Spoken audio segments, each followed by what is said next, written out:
Next on Worcester News Tonight, hundreds gather to mourn the loss of a fallen Worcester firefighter. The latest details on the circumstances of his death. Plus, a popular lake in Westborough is closed for the next week. We have the details.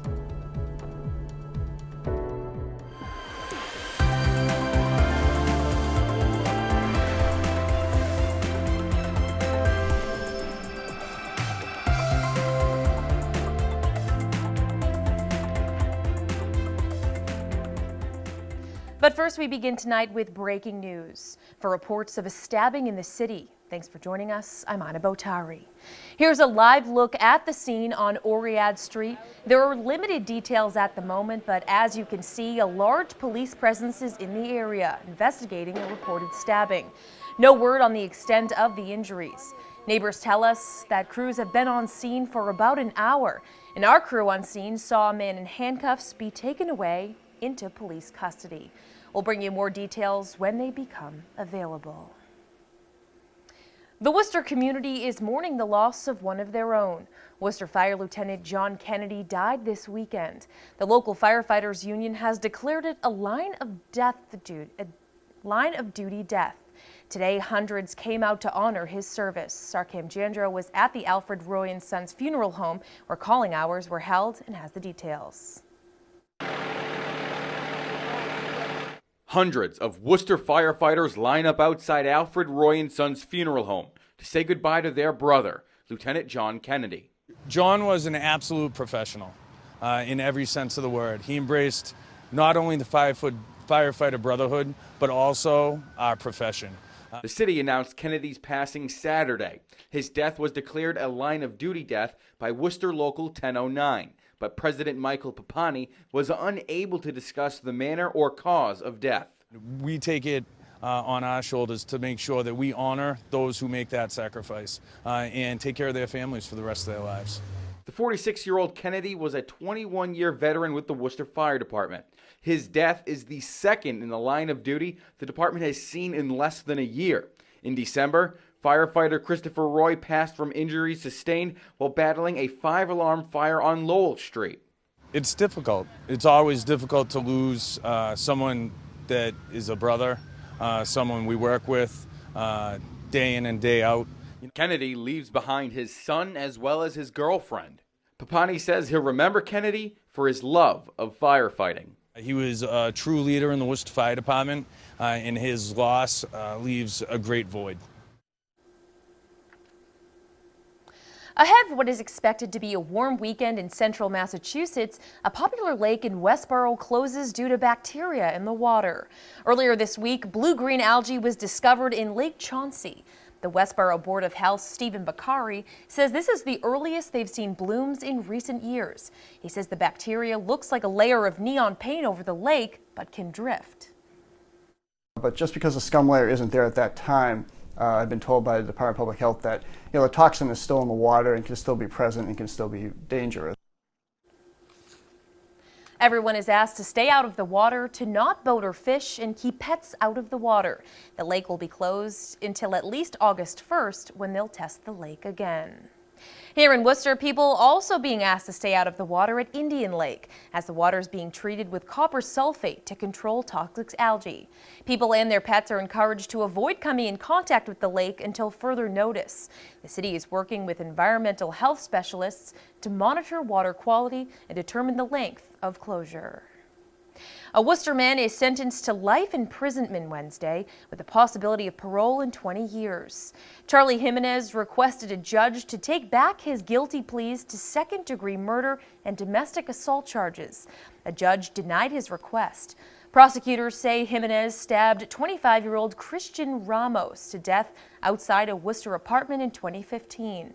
The domestic assault charges stem from assaults on his ex-girlfriend immediately after the fatal stabbing.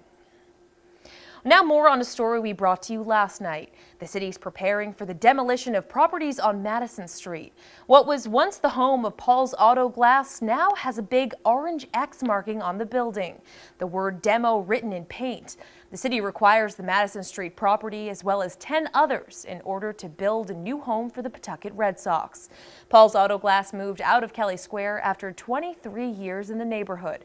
Owner Paul Harrington says he's still in transition, but it'll be sad once the city knocks down his old spot.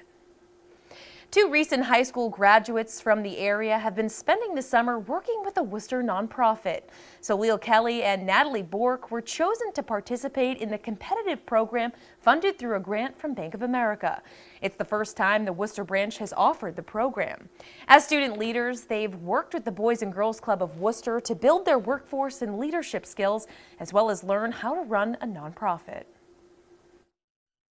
It's the leadership through Bank of America that allows us to do so much work at the Boys and Girls Club. So although we're there every day, we kind of have this this theme that we're kind of trying to serve, inspire, and change. To get this experience so early, like getting to work both in admin and with the kids and at the front desk and seeing how all the gears move to get kind of this flawless machine, it was so interesting to me. Great opportunity for them to develop some strong leadership skills as they progress into their college career, as well as the opportunity for them to take that leadership skills eventually down the line into to the business industry that they decide to move into. Kelly and Bork also attended a week-long leadership conference in D.C. where they were able to do a number of workshops and visit Capitol Hill. The College of the Holy Cross is partnering with St. John's Parish, offering a 4-week summer program. The goal is to engage 3rd and 4th grade students in the Worcester Public School District's not only activities, but with academics. Our Gretchen LaRosa explains. The parents laugh. They say their kids can't wait to get out of school at the end of the day, but when it comes to the Ascension Summer Program, they don't want to leave. Local college students came up with a different approach for summer camp. Group of Holy Cross students who volunteer here in the after-school program during the school year heard some of the kids talking about how they didn't know what they were going to be doing for the summer. And it led the Holy Cross students to think about, is it possible to create an opportunity for them for the summer? The goal of the Ascension Summer Program is to keep kids safe and bridge the gap between spring and fall academics. Our goal was to enrich using daily academics, activities, like science experiments, arts and crafts, music. Students are encouraged to bring a summer reading assignment so counselors can help them complete summer work. But this camp is not just schoolwork. We go on 2 field trips a week, trying to get the kids to kind of think outside of the classroom and really explore the New England area, the area that they call home. The program offers 1 counselor to every 2 students. They'll go to their math lesson next. We'll work on some money and fiscal responsibility, which is a healthy lesson. Activities range from academics to arts. Counselors say physical fitness is important too. And then we go up to one of our other community partners, Worcester Academy. They gave us access to their turf field so the kids have green space to run around and get some healthy exercise.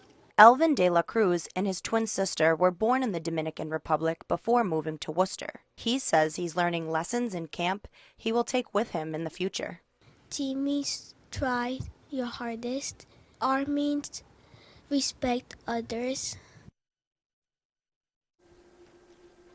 That was our Gretchen LaRosa reporting. Demolition crews on scene at Federal Square in Worcester Wednesday. Crews cleared out the plaza across from Federal Court and the Hanover Theater. The area used to include a fountain and colonnade. The reworking of the Francis R. Carroll Plaza includes the closing of a short section of Southbridge Street. Right now, it's only open to pedestrians.